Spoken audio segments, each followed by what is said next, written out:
और खबरें तफसील से। जिला पुलवामा के न्यामा गांव में आज नामालूम मिलिटेंटों ने एक गैर रियासती मजदूर को गोली मारकर हलाक कर दिया।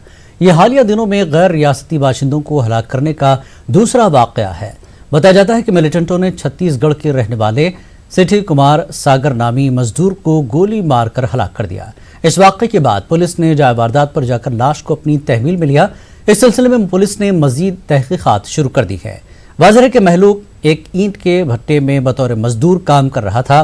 काबिल जिक्र बात है कि चंद रोज कबल ही मिलिटेंटों ने जिला शोपियां में राजस्थान के एक ट्रक ड्राइवर को हलाक कर दिया था और सेब से लदी ट्रक को भी नजर आतिश कर दिया था।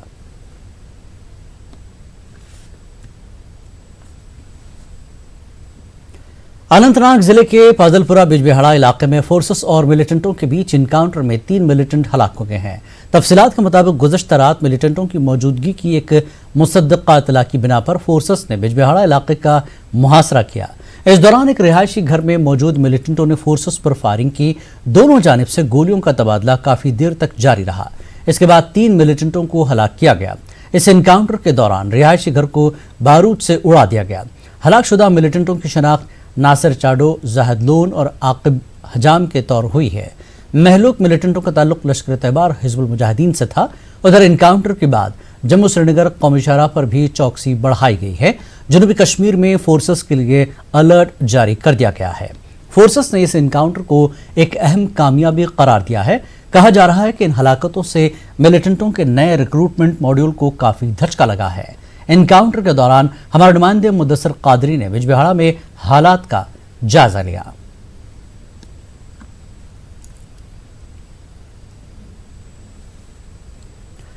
बिजबिहाड़ा इनकाउंटर के बाद पूरे अनंतनाग जिले में हालात कशीदा हो गए। कस्बा अनंतनाग समेत जिले के दीगर हसास मकामात पर फिर बंदिशें आयद कर दी गईं। लोगों की नक्ल हरकत पर रोक लगा दी गई। कस्बा अनंतनाग और बिजबिहाड़ा जाने वाले तमाम दाखिली और खारजी रास्तों को सील कर दिया गया। इस दौरान ट्रैफिक की नक्ल हमल भी मुतासर हो गई। इनकाउंटर के मकाम पर मुश्तइल अफराद ने फोर्सेस पर पथराव किया। फोर्सेस ने उन्हें मुंतशिर करने के लिए लाठीचार्ज किया। अमन कानून की सूरत हाल को बहाल करने की गर्ज से बिजबिहाड़ा और कस्बा अनंतनाग समेत दीगर इलाकों में फोर्सेस की इजाफी तैनाती अमल में लाई गई। इंतजामिया के मुताबिक पथराव के कुछ वाकयात को छोड़कर मजमूई तौर पर हालात काबू में रहे। जिला कुलगाम के तमाम कारोबारी इदारे बंद रहे। पब्लिक ट्रांसपोर्ट सड़कों से गायब था। निजी ट्रैफिक की आवाजाही देखने को मिली। बिजबिहाड़ा इनकाउंटर की वजह से आज कड़वनी और कीमोह इलाकों में हालात कशीदा मगर काबू में रहे। इनकाउंटर में हलाक हुए मिलिटेंटों में से एक का ताल्लुक रडवनी कुलगाम से है। इसकी शनाख्त आकिब अहमद हजाम वल्द गुलाम मोहम्मद के तौर हुई है। इलाके को जाने वाली सड़कों पर सिक्योरिटी फोर्सेस को तैनात किया गया था। हसास मकामात पर सख्त सिक्योरिटी बंदोबस्त रहे।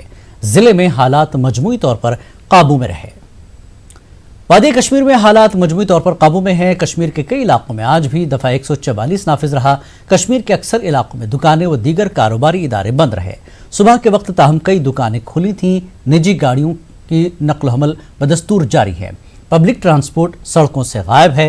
मोबाइल इंटरनेट और ब्रॉडबैंड सर्विस अभी भी बंद है।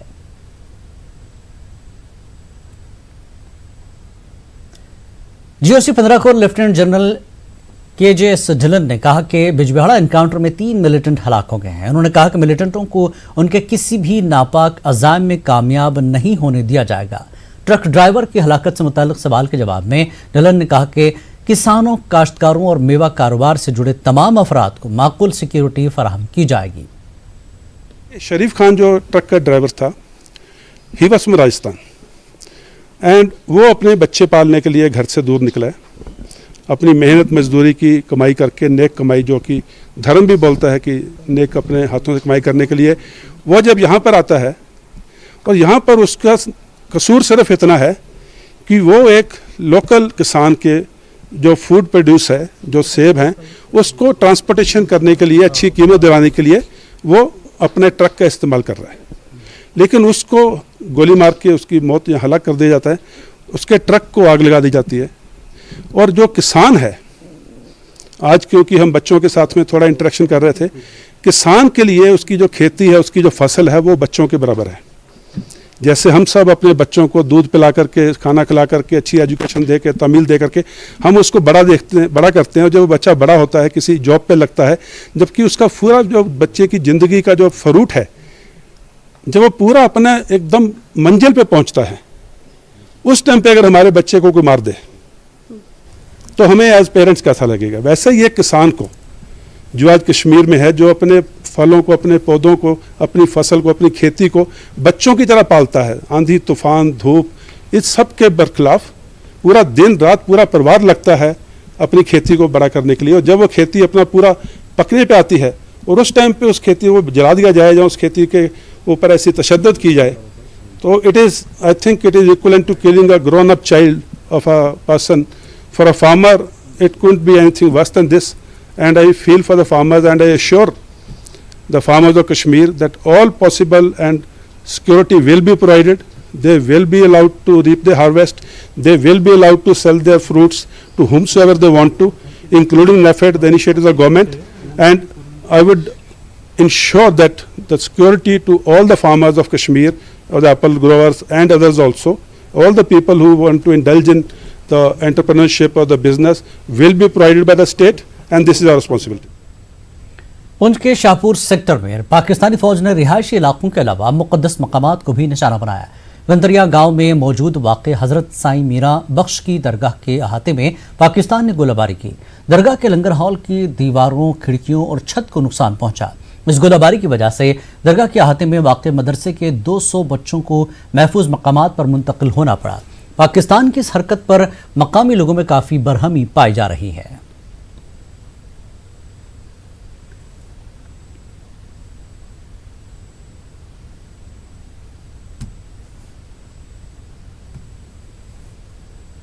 तो कोई फायरिंग नहीं हुई, ना ही गोली कोई लगी, इतने जंगी हुए हैं। लेकिन आज पहली बार ये यहाँ दरबार का नुकसान हुआ है और गोलियाँ लगी हैं और गोलीबारी हुई है और काफ़ी नुकसान हुआ है दरबार का। यहाँ पे बहुत बड़ी दरगाह है साईं बाबा, तो यहाँ फायरिंग बहुत ज़्यादा होती है और इस ज़ियारत के इर्द गिर्द बहुत ज़्यादा गोले बरस रहे हैं। यहाँ पे नीचे भी फायरिंग दुकानों पे आ रही है और पीछे दरगाह को भी नुकसान हो रहा है। पुलिस ने आज श्रीनगर में हयात अहमद को गिरफ्तार कर लिया है। हयात अहमद पर श्रीनगर के डाउनटाउन इलाके में अमन ज़ब्त की सूरत हाल को बिगाड़ने के लिए सरगर्म होने का इल्ज़ाम है। हयात अहमद कई मुजरिमाना केसेस में मतलूब था। इससे पहले उसे PSA के तहत बुक किया गया था। रिहाई के बाद हयात अहमद ने अंचार और सौरा इलाकों में पत्थरबाजों को मुनज़्ज़म करना शुरू कर दिया था। इसकी गिरफ्तारी को बड़ी कामयाबी से ताबीर किया जा रहा है। सुप्रीम कोर्ट ने आसफा मुबीन की अर्जी पर हलफनामा दाखिल न करने पर जम्मू कश्मीर हुकूमत की सरजनिश की है। आसफा मुबीन ने अपने NRI शौहर की हिरासत को चैलेंज किया था। अदालत ने जम्मू कश्मीर हुकूमत से कहा कि ये एक शख्स की आज़ादी का मामला है। सुप्रीम कोर्ट ने रियासती हुकूमत को इस बात की भी हिदायत दी कि जम्मू कश्मीर में मवासलाती व दीगर बंदिशों के नफाज के लिए जारी किए गए तमाम इंतजामी अहकामात को अदालत में पेश किया जाए। मामले पर समाअत आइंदा हफ्ते के लिए मुलतवी हो गई है। अयोध्या मामले पर सुप्रीम कोर्ट में समाअत मुकम्मल हो गई और अदालत ने अपना फैसला महफूज रखा है। दोनों फरीकों के वकीलों ने आज अदालत में अपने अपने दलाइल पेश किए और बहस मुकम्मल हो गई। आपको बता दें कि सुप्रीम कोर्ट की 5 रुकनी आईनी बेंच मामले की रोजाना की बुनियाद पर समाअत कर रही थी। Ranjan Gogoi, justice S.A. Bobde, justice Chandrachud, justice Ashok Bhushan और जस्टिस अब्दुल नज़ीर पर मुश्तमिल 5 रुकनी बेंच ने 40 दिनों तक इस मामले की समाअत की। इस मामले पर फैसला 1 माह के अंदर आ सकता है, क्योंकि chief justice of India Ranjan Gogoi 17 नवंबर को अपने ओहदे से सबकदोश होने वाले हैं। मरकजी हुकूमत ने जम्मू श्रीनगर कौमी शाहराह 44 पर एक टनल का नाम तब्दील करने का फैसला किया।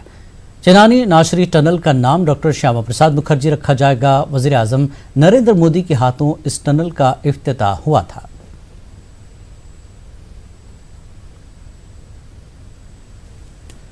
दफा 370 की मनसूखी के 71 रोज गुजर जाने के बाद आज सियाहती मकाम गुलमर्ग में गंडोला केबल कार को दोबारा खोल दिया गया है।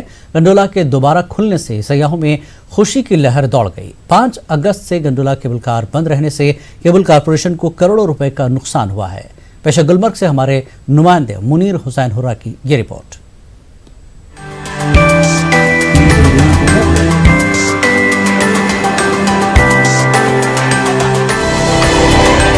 सयाहों से मुतालिक एडवाइजरी वापस लेने के बाद अब सयाहती मकाम गुलमर्ग में गंडोला केबल कार को भी दोबारा खोल दिया गया है।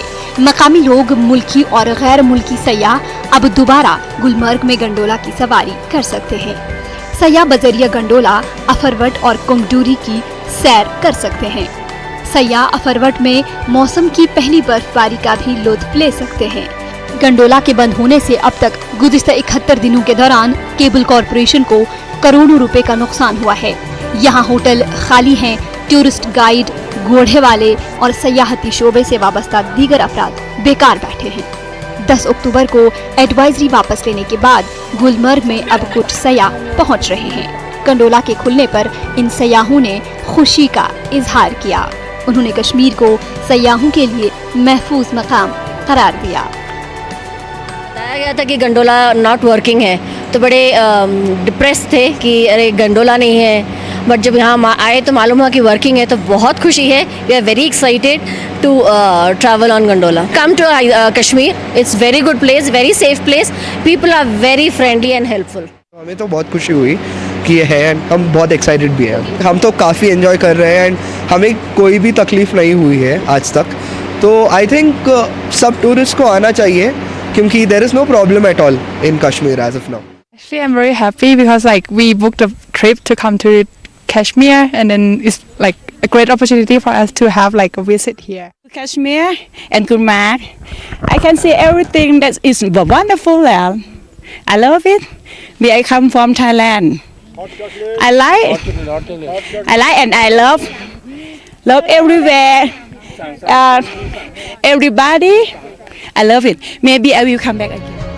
गुलमर्ग गंडोला के ओहदेदारों का कहना है कि गुज़िश्ता 2 माह से केबल कॉरपोरेशन को करोड़ों रुपए का नुकसान हुआ है। होटल मालिकान का कहना है कि 5 अगस्त के बाद पैदाशुदा हालात की वजह से इन्हें हर रोज लाखों रुपए का नुकसान हुआ। मकामी दुकानदारों का कारोबार भी सयाहों के न आने से मुतासिर हुआ। एडवाइजरी वापस लेने और गंडोला के दोबारा खुलने के बाद इन लोगों को उम्मीद है कि अब सयाह दोबारा इलाके का रुख करेंगे। यहाँ हमने एक पैसा भी नहीं कमाया 3 महीने से सब बैठा है। गुलमर्ग घोड़े वाले सब मजदूर पूरा बैठा है। आज गंडोला चला, हम भी आज पहले बार आया, पहले बार हमने आज ये कस्टमर देखा है। इनने कुछ काफी मेरे से पिया, ये भी बहुत खुशी। इनसे पूछिए आप। अब आप उम्मीद जाहिर कर रहे हैं? इंशाल्लाह उम्मीद है। जब से हालात खराब हो गए और टूरिस्ट यहाँ से वापस लिया गया, हमारा कोई रोजगार नहीं चलता है। आजकल हम लोग फंसे कशी में गुजार रहे हैं, हमारा कोई खाने पीने का इंतजाम नहीं है यहाँ। गवर्नर इंतजामिया ने गुलमर्ग में सयाहों की आमद को बढ़ाने के लिए कई इक़दाम किए हैं। इंटरनेट काउंटर भी कायम किए गए हैं। उम्मीद की जा सकती है कि गुलमर्ग में एक बार फिर दुनिया भर से सयाह आएंगे और सयाहती सन्नत से जुड़े अफराद दोबारा अपनी रोजी रोटी कमाने के अहल होंगे। न्यूज़ 18 उर्दू के लिए गुलमर्ग से मुनीर हुसैन हुर्राह की रिपोर्ट। वक्त एक ब्रेक के बाद फिर लौटेंगे।